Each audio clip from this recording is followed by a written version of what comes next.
Bonjour à tous, chers coulés, très chers fans de football, bienvenue dans cette vidéo dans laquelle nous débrieferons le match qui eut lieu entre le Barça et Valladolid. Le match eut lieu un samedi 31 août avec un beau soleil. Avant de jouer ce match, le Barça fut premier à 9 points, le club catalan est alors à 12 points à l'heure actuelle grâce à la victoire, prenant d'ailleurs le large par rapport au Real Madrid ayant 5 points et donc étant 5ème au classement. Une victoire permettant au Barça d'être premier et donc avec 4 points d'écart par rapport à l'Atlético, une victoire qui fut donc vachement essentielle et importante. Concernant le dispositif, ce fut un 4-3-3 classique, une charnière défensive Koundé, Kobarsi, Martinez, Baldé, un milieu Casado en point de base, Pedri Olmo en milieu créateur et en attaque Rafinha, Lewandowski et bien sûr le grand Lamine Yamal. Selon moi, la pierre angulaire de cette large victoire fut la paire Pedri, Dani Olmo, Rafinha. Selon moi, eux furent les maestros de ce match, création, combinaison, Pedri redescendait, Olmo combiné dans les petits espaces, Rafinha se baladait relativement partout, alternant entre axe et aile. Lewandowski pareil, un jeu de haut but assez remarquable, lui aussi combiné avec Olmo. Concernant la charnière défensive, on a eu aujourd'hui un Koundé non seulement buteur, mais proactif en attaque dans les dédoublements avec Lamine Yamal. Il montait énormément, laissant ainsi une plus grande liberté de création pour Lamine. Ensuite, en charnière centrale, Pau Cubarsí et Inigo Martinez qui en réalité n'ont pas eu à faire grand chose, défensivement parlant, mais offensivement parlant. En effet, ces derniers ont apporté énormément dans la création d'occasions. Je repense notamment au second but du Barça, donc au premier but de Rafinha. C'est Cubarsí, c'est Pau Cubarsí qui a fait cette magnifique passe à Rafinha, qui avait donc juste à contrôler de la poitrine afin de s'emmener le ballon et de frapper. À gauche se trouvait comme d'habitude Alejandro Baldé qui lui monte de plus en plus en puissance. Il a certaines bribes de cet Alejandro Baldé vintage lorsqu'il faisait ses longues percées, ses appels de balles dignes d'un réel ailier. Il s'améliore peu à peu dans l'intelligence de jeu. En effet, ce dernier avait souvent l'habitude et était caractérisé comme quelqu'un qui allait tout simplement très vite et qui ne servait pas à grand chose d'autre, mais depuis peu, nous le voyons combiner intelligemment avec la plupart des coéquipiers, notamment lorsque ce dernier fut bloqué entre quelques adversaires. Sur l'aile gauche, je crois que c'était à la 30e minute, il s'est trouvé souvent, donc dans ce cas spécifique, dans cette action en particulier qui est arrivée à la 30e minute, il se trouvait donc le jeune milieu défensif Marc Casado. Mais comment faire un débrief et ne pas parler de lui? Ce dernier fait selon certains un match plutôt neutre, mais il a été indispensable pour faire ce lien en fait entre la défense et l'attaque, toujours bien placé quand ses coéquipiers ont besoin de lui. Il est souvent dans le bon tempo, il comporte la fougue de la jeunesse, ne ralentit jamais le jeu, il joue très simple certes, mais proprement.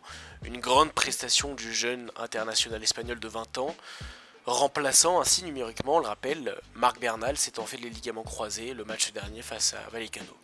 En milieu créateur, parlons donc un petit peu de Pedri et d'Olmo, qui ma foi se complètent extrêmement bien je trouve. Les deux joueurs jouent en harmonie entre eux, comme si ces derniers jouaient depuis une dizaine d'années ensemble. Les deux avaient en quelque sorte la même fonction. Ces derniers furent à la fois des milieux box-to-box, donc des milieux de terrain se projetant de manière récurrente dans la surface, et à la fois des milieux créateurs offrant de nombreux caviars pour les attaquants.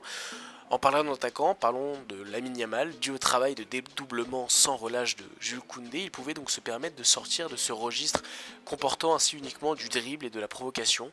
En effet, mes dires sont parfaitement bien caractérisés par le troisième but de Rafinha dans lequel Lamine part du début du terrain, fait la quasi-totalité du terrain avec le ballon et fait une passe millimétrée monumentale pour Rafinha qui n'avait plus qu'à mettre entre les jambes du gardien, qui n'avait plus qu'à mettre donc le ballon entre les jambes du gardien de Valladolid. Passons maintenant donc au Brésilien Rafinha qui en réalité lui fut placé à gauche de l'attaque, mais ce dernier ne fut point réellement en ailier gauche. En effet, à l'instar de Lamine Yamal, Rafinha se baladait énormément sur le terrain afin de créer le jeu. Il se permettait de faire des appels tranchants, dû justement à l'instar de Koundé au débordement sans relâche de Baldé, permettant ainsi à Rafinha une plus grande liberté dans le poste qu'il est, étant non un ailier provocateur mais un ailier intérieur, un ailier plutôt créatif ayant souvent tendance à rentrer dans l'axe. Puis pour conclure le sujet des attaquants, parlons de Lewandowski ayant fait en réalité son travail de numéro 9. Il a pesé sur la défense, a fait de bons appels, ayant inspiré certains défenseurs dans le but de créer plus d'espace pour les autres attaquants. Il a marqué son but, c'est d'ailleurs lui qui ouvre le score. Ce fut un bon Lewandowski ce soir, à l'instar de toute l'équipe. Quand l'équipe va bien, Lewandowski va bien. Un petit mot à dire sur les remplaçants, notamment sur le jeune Dominguez, le défenseur central, qui m'a paru vachement serein et à l'aise balle au pied. Il y eut aussi la rentrée d'Eric Garcia en tant que numéro 6 et non en tant que défenseur central, un test assez intéressant. Il a plutôt été assez bon dans ce poste, cela me paraît bon de savoir qu'il existera lors de cette saison une alternative à Marc Casado, qui est jeune et donc ne peut point enchaîner autant de minutes, à l'instar d'un 6 expérimenté. Un mot à dire concernant Ferran Torres, ayant fait une rentrée plus que convaincante, il a marqué un vrai but digne d'un numéro 9, rien à dire de particulier concernant donc les autres rentrées étant celles de Firmine ou bien même de Pablo Torre qui ont tout simplement fait une rentrée assez correcte. Avant de conclure cette vidéo, il est indispensable de dire un mot sur l'entraîneur allemand Hansi Flick qui en outre la refonte tactique, le changement radical tactiquement parlant que ce dernier a apporté au Barça, Hansi Flick comporte une réelle qualité dans le coaching, de l'avion récemment vu en fait lors du Barça Vallecano, un match dans lequel le Barça a produit une première mi-temps assez laborieuse. Il a directement réagi en faisant rentrer Dani Olmo à la place de Ferran Torres ou d'autres exemples.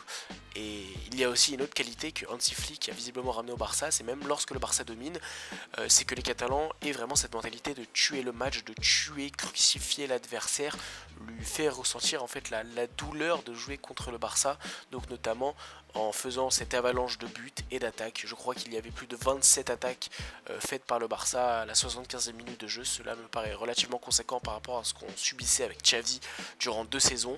Il y a vraiment cette mentalité qui était présente au Barça de Pep Guardiola ou bien même de Luis Enrique, de vouloir tout le temps tuer l'adversaire, de le torturer, de continuer à lui mettre énormément de buts.